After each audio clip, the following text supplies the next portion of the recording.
Good morning, everybody, and good afternoon to those of you from the other side of the ocean. We have a great conversation ahead of us. Before moving on, I'll just share a couple of housekeeping rules for everybody. So if you want to interact with us, please do. You can use the Zoom chat box or tweet us questions via @Datamaran AI. You can get in touch with our marketing team if you have any questions on our technical difficulties on Zoom. And please remember that this event is being recorded. So I'm very happy to host and moderate this conversation today about materiality because I'm a big fan of the subject, very passionate about it. And our panelists today are expert and passionate in the field as much as me, at least. So today we are joined by Jeff Hales, chair of the SASB Standards Board. Hello, Jeff. Thank you for joining. My pleasure. Thanks for having me. Lisa Epifani, Manager ESG Policy and Engagement at Chevron. Hello, Lisa. Hello, everyone. Thank you. And Elisa Moscolin, Head of Sustainability and CSR at Santander. Ciao, Elisa. Hi, Donato. Fantastic. So the conversation today will have two main segments. The first segment will be a bit more conceptual, so we make sure that we give a clear explanation of materiality in itself, but also what are those new emerging perspectives on double and dynamic materiality. And the second segment will be more about what does this mean in practice. And this is where Lisa and Elisa will share their knowledge and expertise to make us understand actually if those concepts are just theory or they actually have a substantial application for companies. Before moving on with our conversation, for those of you that are not familiar with Datamaran and myself, a little introduction. I am the VP of Innovation Accounts at Datamaran, and Datamaran is the only cloud-based platform that uses a branch of artificial intelligence, natural language processing, to analyze narrative around ESG and emerging issues in a variety of publicly available sources, including corporate annual reports, regulations, mandatory and voluntary regulations, news, and social media.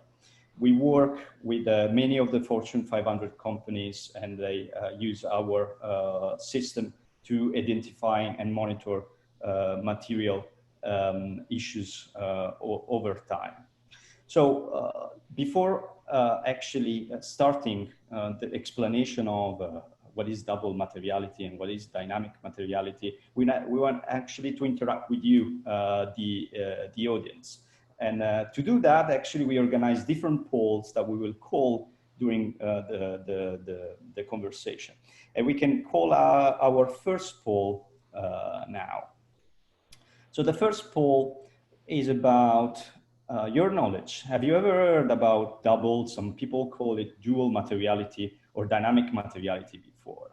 So I'm very curious to see what is the response here. So we will allow 20 more seconds to respond. I see that many responses are coming in.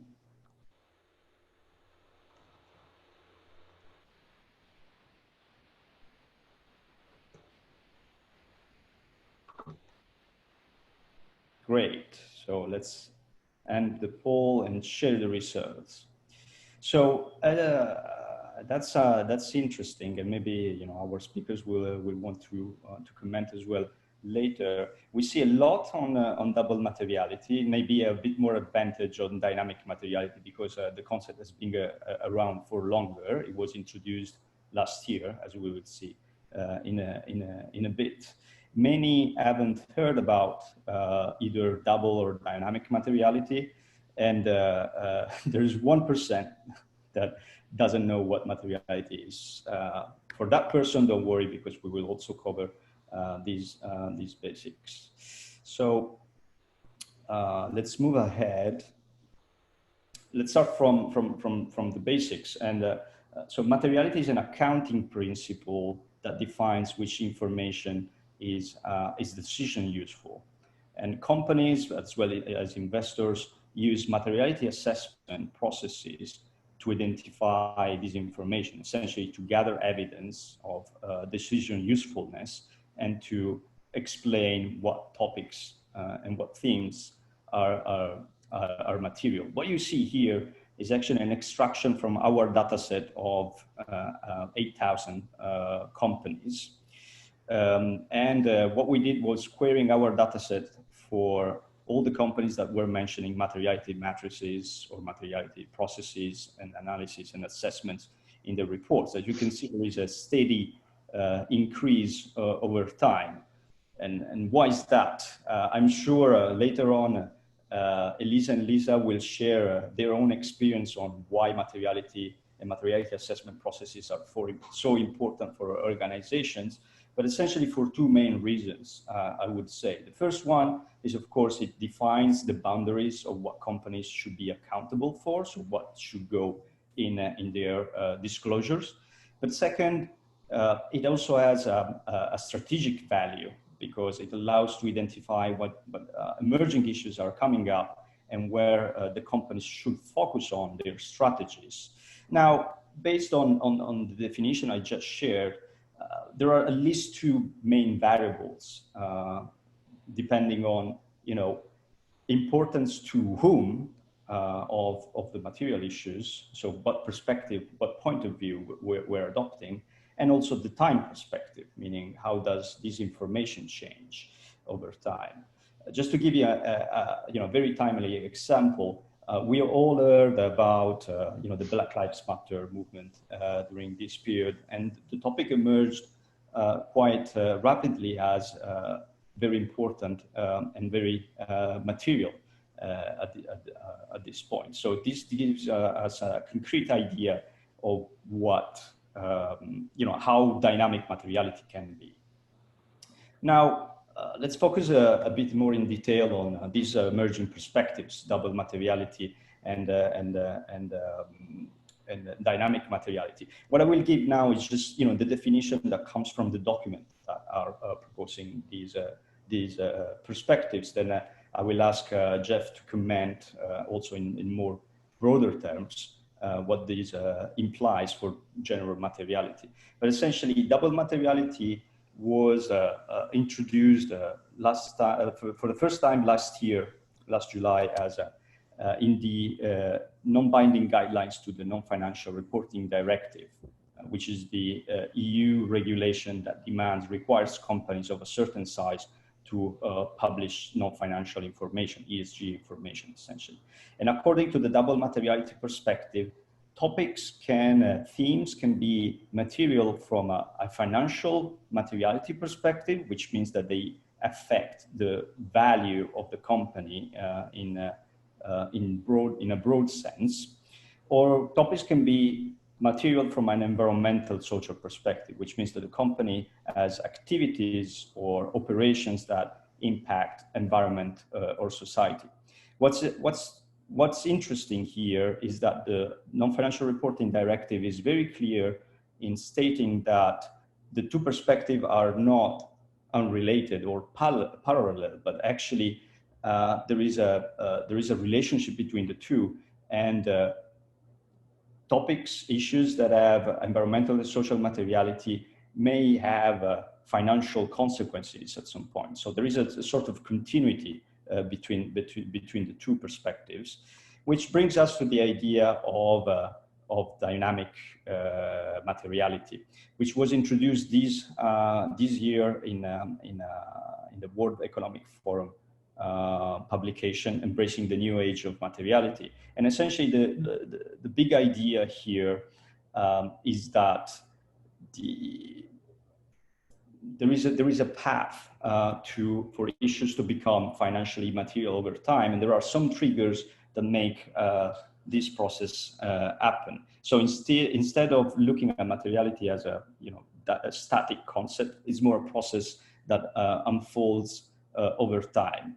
And if you kept in mind what I just said about double materiality, this aspect of evolution of a topic from being environmental and socially material and then financially material is also present in that concept. So I would say the two perspectives are quite related in a way. I will stop here with my explanation and now pass the word to Jeff, actually, to comment about these new perspectives and tell us if, are we seeing a change in how materiality is defined? And we all know that, the definition that SASB applies is that material information is the information that is relevant for the decisions of the reasonable investor. Is the profile of that reasonable investor changing now? Jeff, over to you. Yeah, thanks, Donato, and thanks again for having me here, and thanks for that introduction to these concepts. I think this is really great to have a forum where we can talk about these things, and I think maybe one way I would respond to the response of the audience participants is that in reality, like everything that we discover in science, that concepts like dual materiality or dynamic materiality, they're not new concepts. It's just that there's new language and I think evolving understanding of these issues. And I think it's actually great because it helps to bring some clarity to, frankly, a concept that has been very challenging to communicate about for a long time. And I would say that the 1%, or the one person who said that they didn't know what materiality was is probably the one person who's truly honest at the end of the day, because it's a challenging concept. And I think to the you mentioned that, like, the U.S. Supreme Court definition of materiality, what sort of governs securities law here in the United States.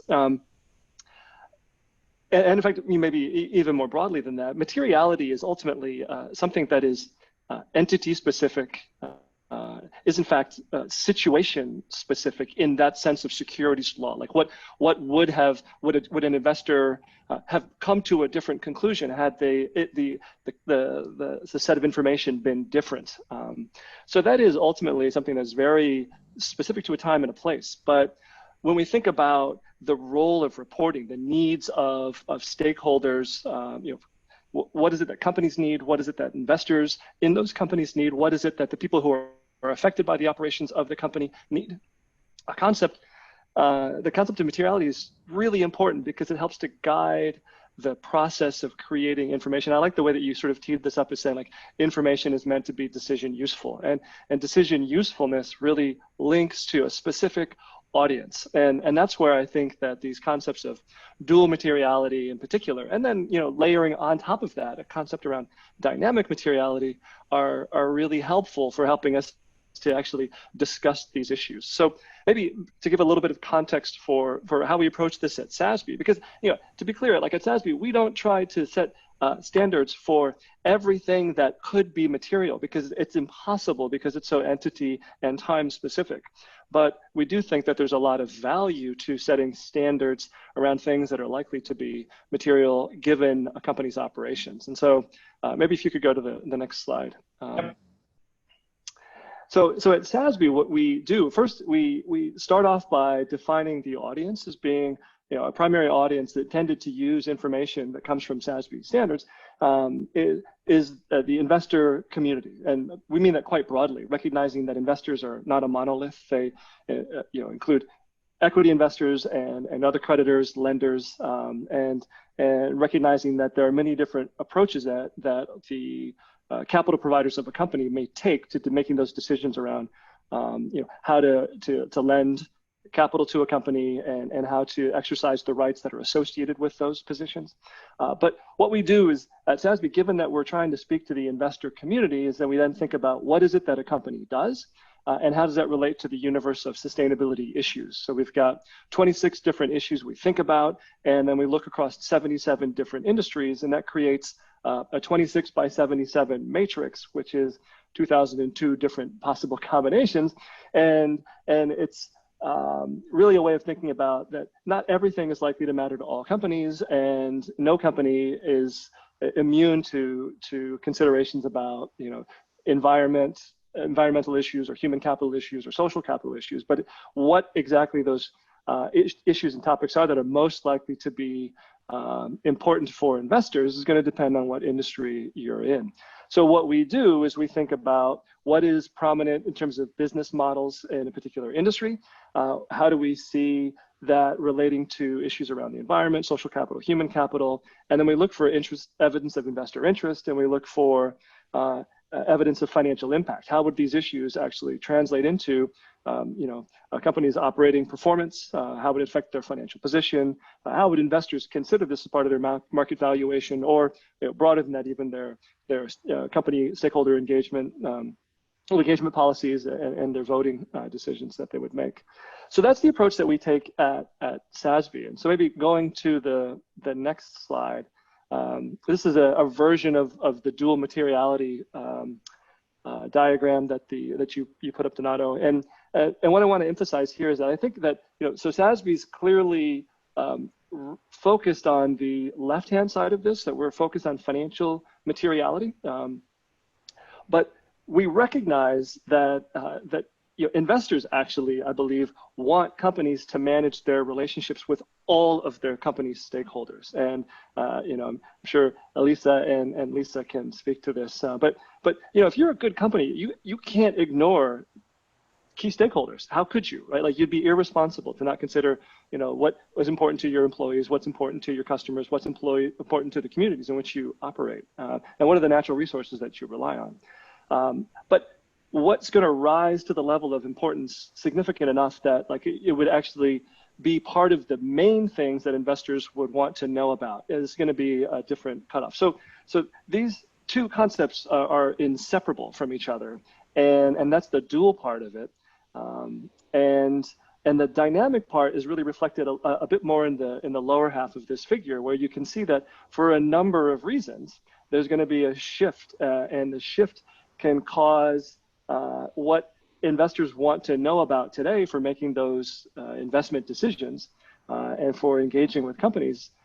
Like, what those topics are that are most important to them could clearly shift because of, you know, a shift in stakeholder activism, what's going on with governance and regulation, you know, evolving knowledge that might come from science, and so you know, this is just showing some of the ways in which that could happen, but the world is constantly changing, and so what investors need to know about and what they want to know about will evolve over time as well, and that's the dynamic part to this as well.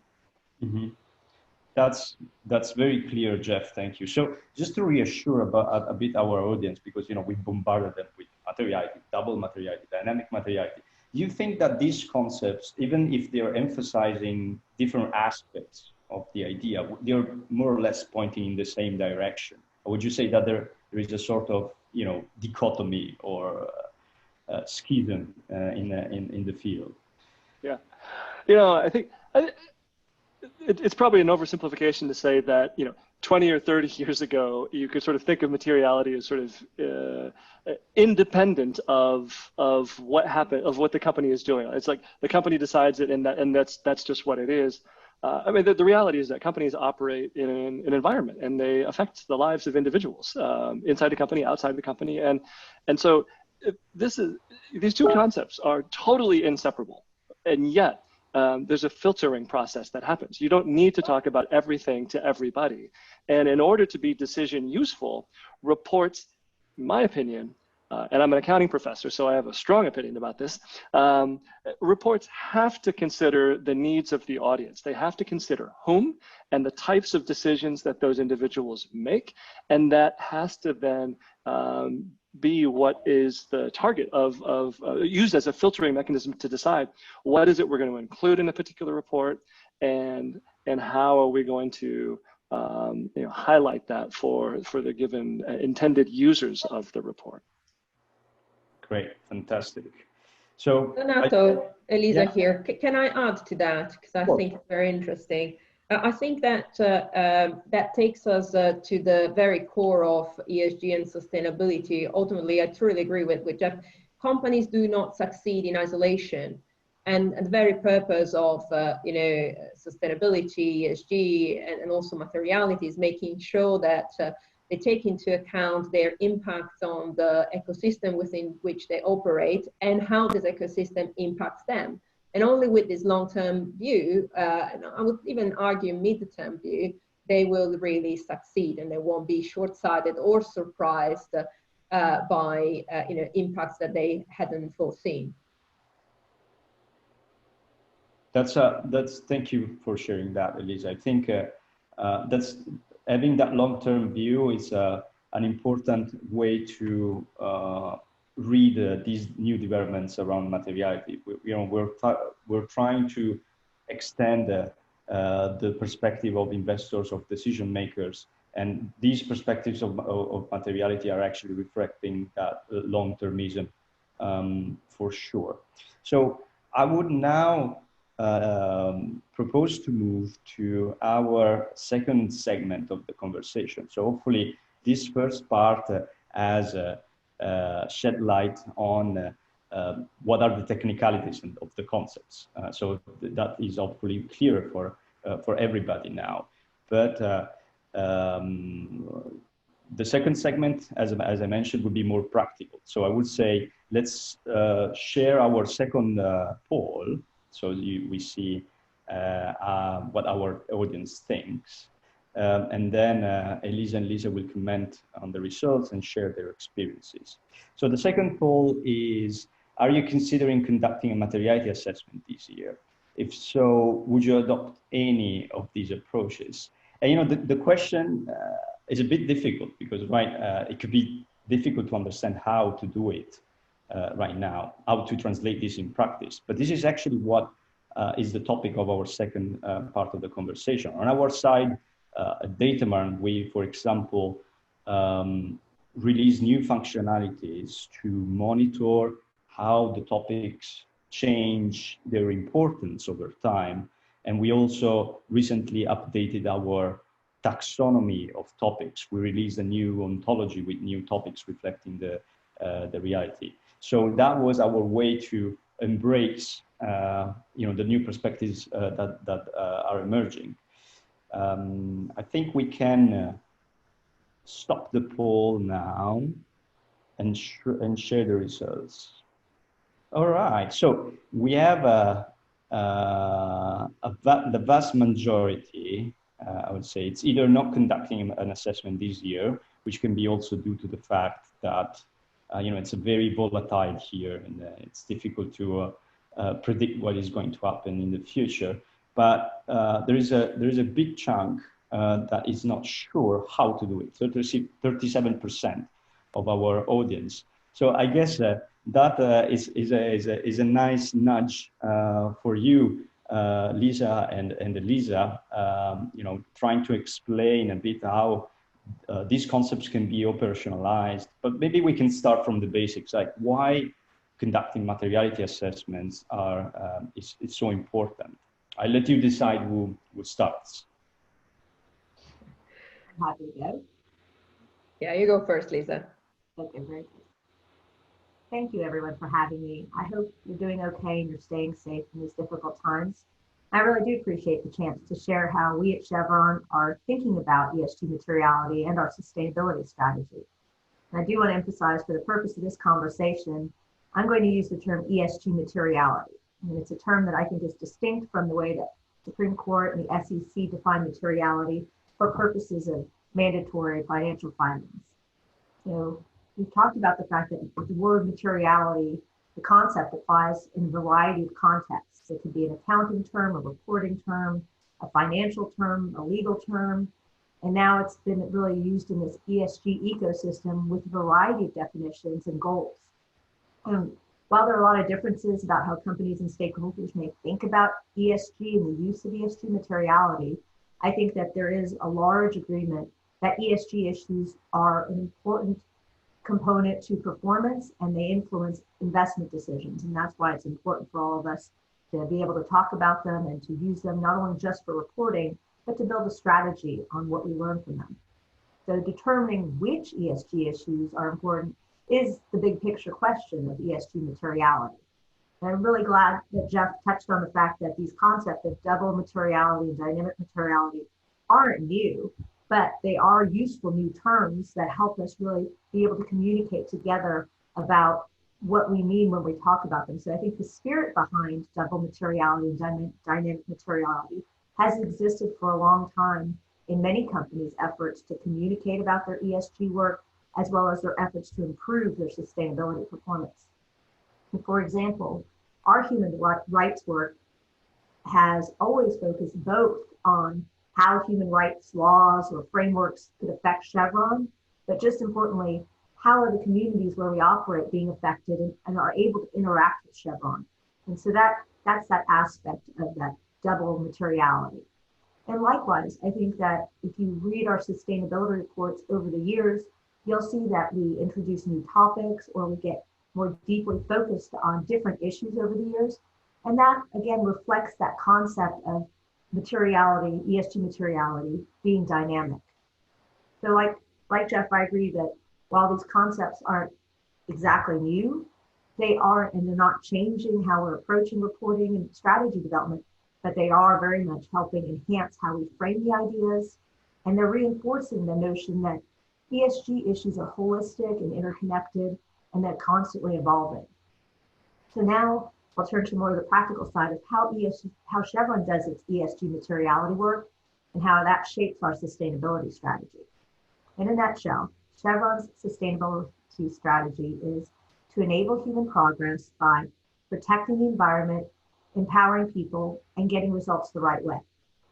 Those three pillars of E, protecting the environment, S, empowering people, and G, getting results the right way, frame and guide our approach to ESG, and they inspire the specific steps that we take to bring our sustainability strategy to life. Now, for ESG materiality to be meaningful and useful, the first step is knowing what ESG issues are important to you and what are important to your stakeholders. And so for us, our ESG materiality process can be broken down into three buckets: internal, external, and feedback. On the internal side, some of the components and actions that we take to build that are engaging with our employees, interviewing our business leaders, working with our Global Issues Committee, which is a group of executives that meet on a quarterly basis to discuss key ESG issues as well as emerging risks. We, of course, work with our board to ensure that they have good oversight over these issues. And another internal component is working with our enterprise risk management team, the ERM team. On the external side, the actions that I think are really important are primarily your stakeholder engagement. That's where you're going to learn and listen and find out what your stakeholders' concerns and expectations are. But also there's a lot of interesting research to be done. Every year, the World Economic Forum's Global Risk Report, I think, is a great resource to think about what are the major risks that we as global citizens are facing and need to think about. We do surveys of stakeholders. We spend a lot of time studying various frameworks like SASB and TCFD and other frameworks, but also raking through the questions that we see in the raters and rankers surveys to understand what are they trying to find out that might be informing investors, that might be of interest to different stakeholders. We do a lot of benchmarking analysis, not only of our own peers, but companies that might be in the same Fortune 50 group as we are. And we do more and more ESG issue analysis. We have a feedback component as well. We're very fortunate to have some great NGO partners that will give us very robust feedback after our reports, telling us where they thought we did well, where we missed the mark. That helps us each year try to improve. And we do some peer reviews as well. Of all those components, I do want to highlight the work with our enterprise risk management team and the ESG issues analysis. I think the enterprise risk management process is hugely important, and how it relates to ESG, I think, is getting more and more clear. And I think the dynamic materiality concept is going to come through as I can give you a little bit more insight about how Chevron does its ERM, enterprise risk management process. That process provides corporate oversight for identifying major risks in the company and ensuring that we have appropriate mitigation plans in place. There's an annual risk review with our executive leadership and the board of directors so that they're aware of all these issues as well. And while we've not used the term dynamic materiality yet in our ERM work, we have been improving each year how we incorporate emerging risks into that ERM process, because we recognize that in addition to technology and policy changes, stakeholder expectations change and evolve, particularly on ESG issues. And so in addition, I think that the ERM process has really been improving how we describe the direction of impacts of risks and opportunities. That again gets to that notion of double materiality, talking about both how the company is impacted as well as the impacts the company has on the ecosystem. And so the work that the ESG team does with the ERM team is a useful component in our materiality process and helps inform the sustainability strategy. The second component I mentioned was ESG issue analysis. And there, we know that the ESG focus has been increasing very rapidly among our investors and other stakeholders, so there's a need for more and more issue analysis. To help us internally stay aligned at Chevron, because we're a very big organization, we have something called the Stakeholder and Engagement Issue Management process. And it's a process where the business units are asked to track certain issues and help coordinate them as they rise up to an enterprise level so that we can stay aligned in all our talking points and positions. And we use a database, internal database called the Stakeholder Management System to help ensure that we have good tracking and monitoring of that and a way to continue to report and to watch as these issues evolve. We're also taking advantage of AI tools like Datamaran. We just finished our report not even 2 months ago, and we've already kicked off our outline and matrix, materiality matrix for our ESG report for the following year. So tools like Datamaran help us streamline that research by identifying key issues, doing some good benchmarking analysis that help us find where our peers are reporting, and looking at ESG reporting trends. So all that feeds into the ESG materiality assessment and helps us figure out the path for our sustainability strategy.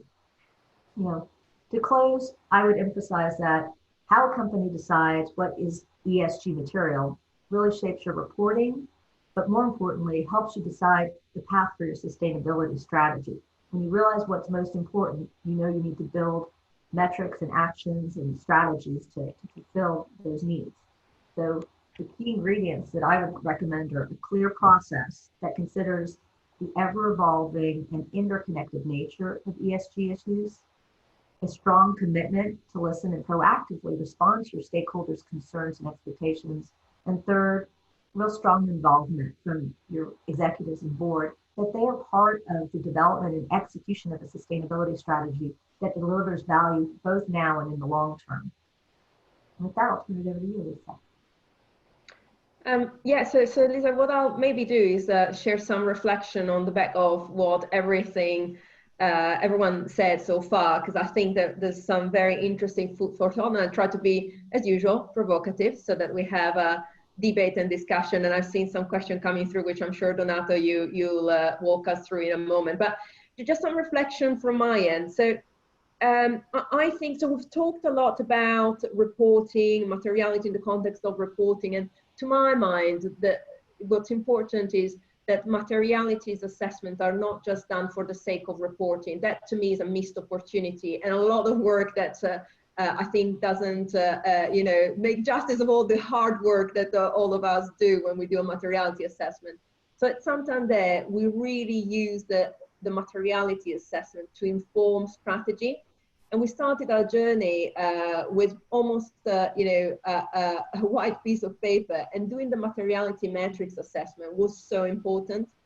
And what I found is that materiality, depending then where your company is in this journey of sustainability and embedding ESG, but everywhere I worked, I found materiality moved the conversation away from opinion and toward fact and insight.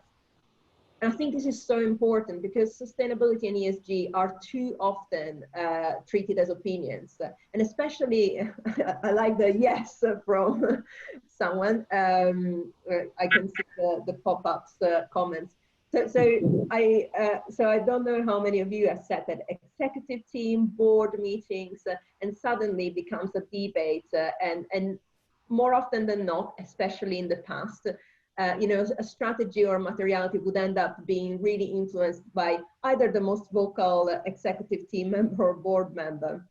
And so I found that a solid, robust materiality metrics assessment is incredibly important for reporting, and we do use it to engage with our investors. With my team, we've just done a round of meetings with investors where they all, you know, asked and probed how robust our materiality metrics assessment is to make sure that they get, you know, relevant information in our report.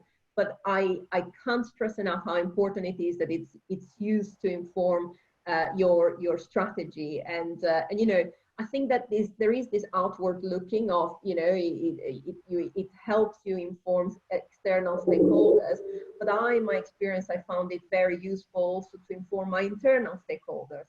And for the ones of you who are dealing with a slightly skeptical CFO or a not so engaged CEO, this concept of double materiality can really help, because so sustainability, ESG, all these topics can be a bit jargonish.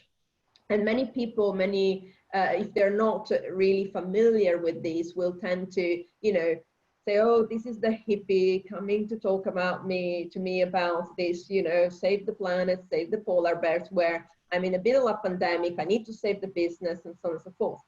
And the ability for you to use materiality, the double materiality, the financial impact is going to be very important.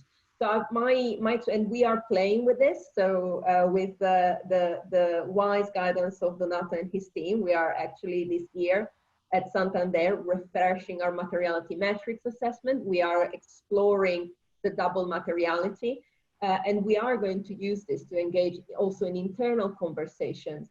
And I will disagree with you, Donato. So and this is where I'm going to be provocative, and you know, it's almost getting to the end of the day in Europe. So I'm going to keep the European colleagues all very engaged now. So I'm going to disagree about your comment that you know, many people might not be doing materiality this year because of the uncertainty. I actually think this is a very good time to look at the materiality, probably now till for the next 6 months, 8 months. I think it's a really good time. And even more so if you look at materiality from a dynamic perspective. So if you use it not just you know, as a static thing, but to see how the landscape has changed. And I close with this last comment. For the ones of you, and I hope that there aren't many, but for the ones of you who have been told within your companies and organizations that, you know, we're in the middle of a pandemic, we have other priorities now, ESG or sustainability needs to take a backseat, climate or other things need to take a backseat.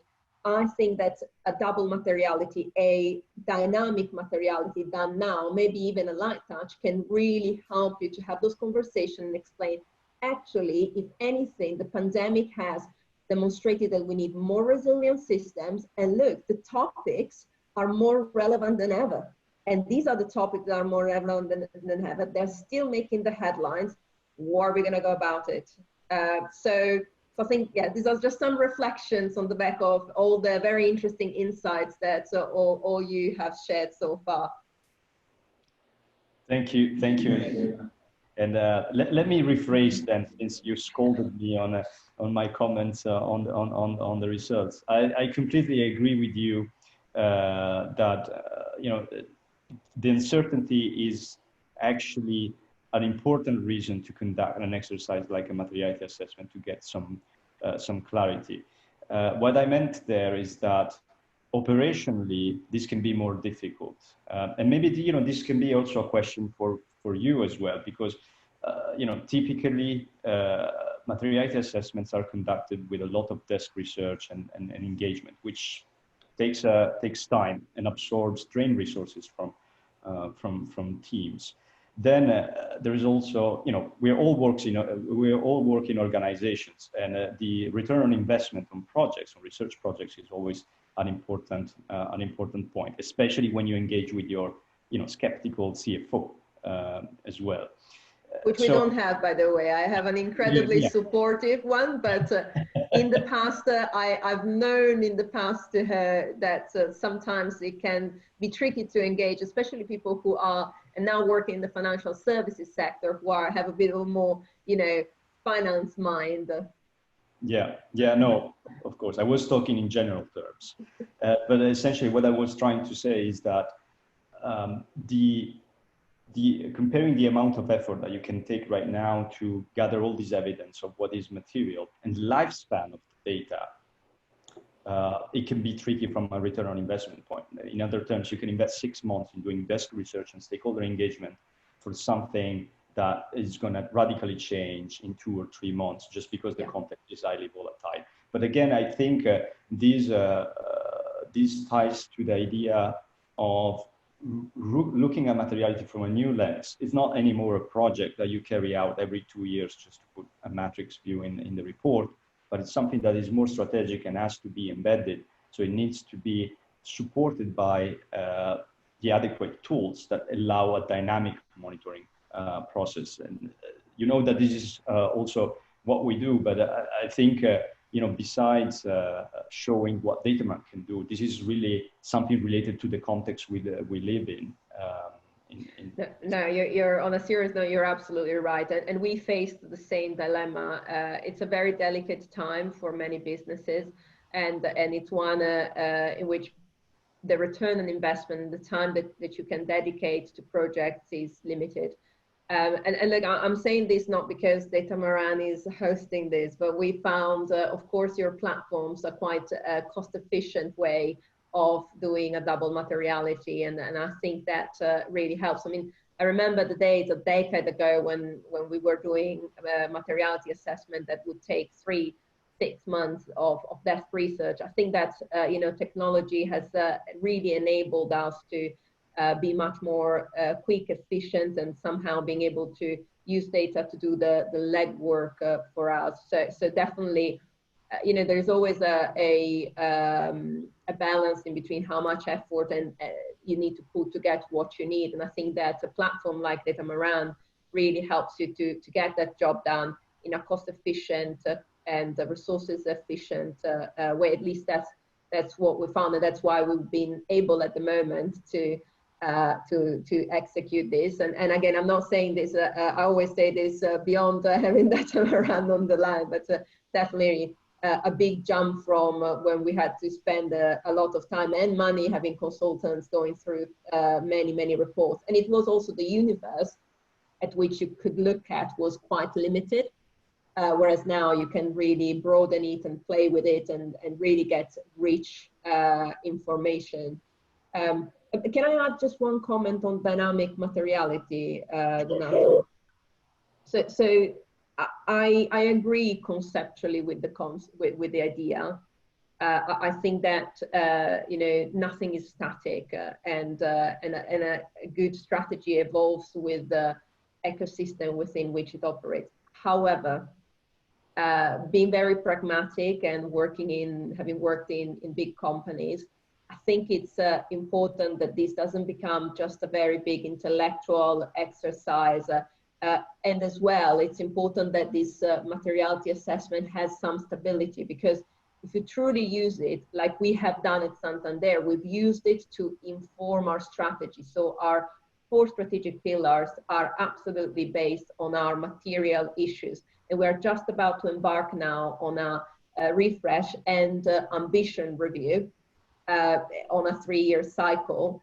But if you keep on changing that every year or every 6 months, you'll never deliver anything. So I think it's the way that I am using it, and we're using it at Santander, is to say we're going to have a regular refresh every 3-year cycle, which coincides with our business cycles.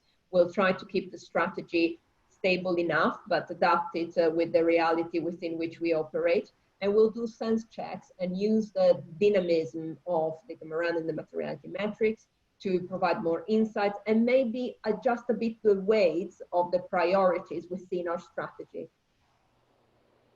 Thank you, Elisa. Those are very practical insights. I think if if there were doubts that dynamic materiality and coupled materiality were more in the realm of concepts and ideas, you and Lisa, you both did a very good job in translating this in practical terms for our audience. I see, it's really looking forward to the Q&A section, which will be the last segment of the conversation. Before moving there, Jeff, do you have any comments or questions for Lisa or Elisa based on what they just shared?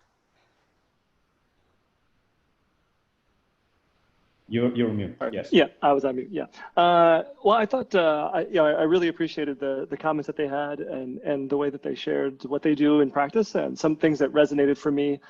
Lisa's point in particular about the need to do an issue analysis, I thought was excellent.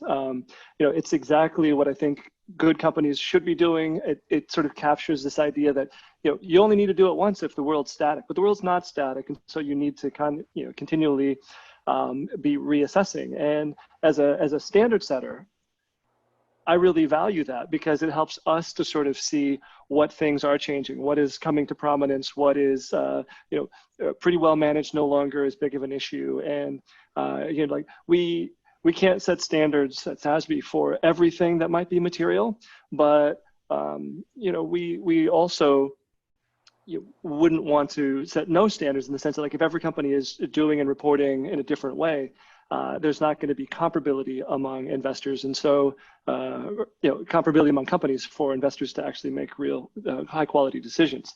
So there's a kind of a balance between comparability, which requires consistency, like doing the same thing and consistency over time, and yet having a process to evolve that over time. And when when the world has shifted enough that it's going to be, it makes sense to go ahead and start doing something differently than you've done before, then that's a good opportunity for a standard setter like SASB to update our standards. And so engaging with companies like Chevron and understanding what's emerging from their issue analysis, I think is really important. And I thought that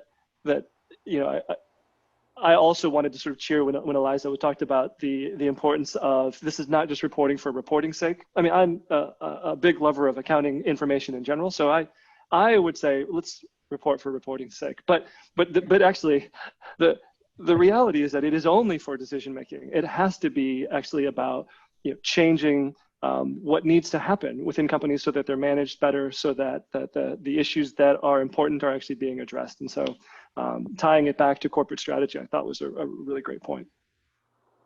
And I think, Jeff, on that very point, in reality, reporting, even if it's done just for reporting, it already helps, because what reporting does is creating transparency. And we know that just by the fact that you've got to report on something, you'll be more conscious about that something, right? So if I've got to disclose my impacts on climate change, I will definitely become more aware, and I will, if I have to disclose data that doesn't look that good as a company, that will drive by itself some action. But I think that's the minimum, right? So I think that that's the minimum standard. What we have done at Santander is taken to the next level. And actually, when we did the materiality, we sat with our executive teams, we sat with the board. So it was with colleagues. Now we're looking at a very broad range of engagement, and then we're using that to have a conversation about the strategic priorities, saying, well, these are the issues, the topics that are most important to us, most important to our stakeholders, the ones that we influence and that will impact us. So let's reflect, what does it mean from our business strategy perspective, as well as sustainability perspective, because the two should go together. And then on the back of that, we'll set, we've already set, we're refreshing now, targets and metrics that then we report against. And from our conversations with investors so far, that has been very welcome, because you kind of circle back from, well, these are my materiality metrics issues, but this is therefore my strategy, and therefore I'm reporting against my strategy and the ESG issues which go together. and they and our learning from interactions with investors in the past years has been that they really want to see this story. So and they want data. So we actually with Sophie and the team, I know she's listening. We have done quite a lot of work to actually cut down and you know, streamline our report for it to be really data driven, because ultimately what they want is get to the heart of it. What's your strategy? What are your material issues, and what are you doing with it? Not with a lot of words, but with a lot of numbers, and show me the trend, which, you know, just through a solid materiality matrix you can do. I want to jump in on one point Elisa made that I didn't really agree with, in the notion of there are still some elements of leadership in companies that are successful that are questioning ESG. So like that's sort of a very old view, and I can't even name a company that hasn't thought about environmental stewardship or employee well-being or even good governance as important elements to their success for decades. And so I think it's been a language barrier and not so much a dismissiveness of ESG. What's been really useful, I think, is being able to demonstrate how ESG issues, now that we're calling them that, have always been part of the company's strategy, and really elevating the discussion and tying it to the ultimate performance and success of the company. So I take issue with the notion that people have been dismissive of it. I think it's always been there, just like these concepts of dynamic and dual materiality always existed. We've just really elevated the conversation. We've made it very more, and so they're asking for that kind of data. And one thing we're doing this year is going through our performance data table to ensure that we are some, and we're working very hard in the trade associations to develop some comparability in terms of how we're all offering data that's similar but slightly different flavored. And so we're working on that as well. So I know one of the questions below has to do with how SASB and GRI are going to bring together a little bit more comparability. And so I know I'm very interested in hearing about that, because one of the challenges we have in terms of materiality is, having all these different frameworks and questions that create a sense of a vast ocean of issues, when we really do need to determine a clear subset that's important to our investors and our other stakeholders.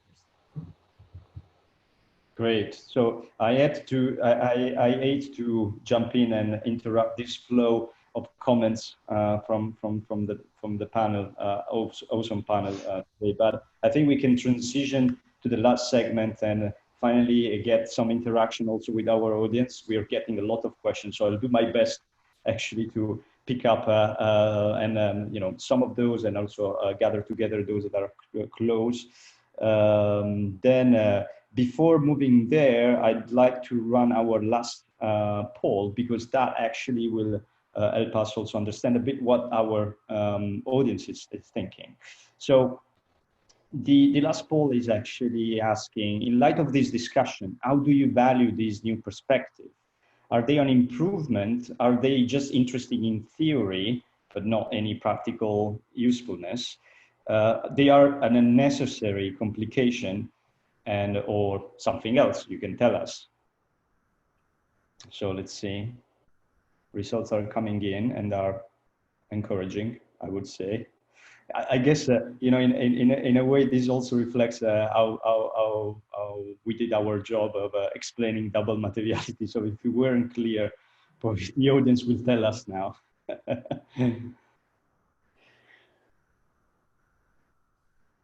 All right. So, well, the vast majority of the respondents, 88%, agrees that this is an improvement. The traditional approach to materiality is too static. So it's great to see that these new perspectives are actually useful. And I'll now pick up some of the questions so that we can go through these.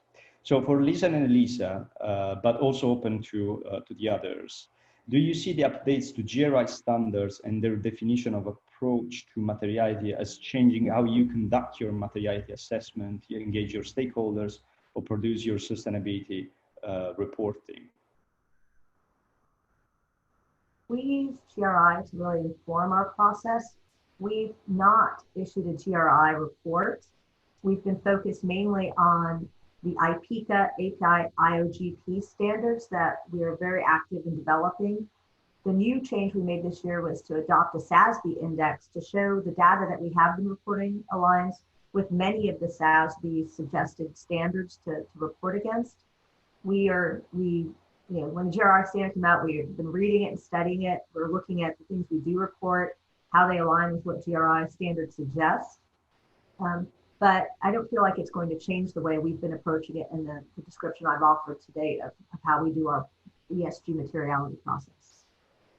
Yeah, I would agree with Lisa, and I would even take it further and say, I mean, I've just read the news about SASB and GRI, collaboration. I think that's very interesting because from our interactions with investors so far, we've asked the question in a very direct way. We say, what do you want us to do? Which one do you want us to use?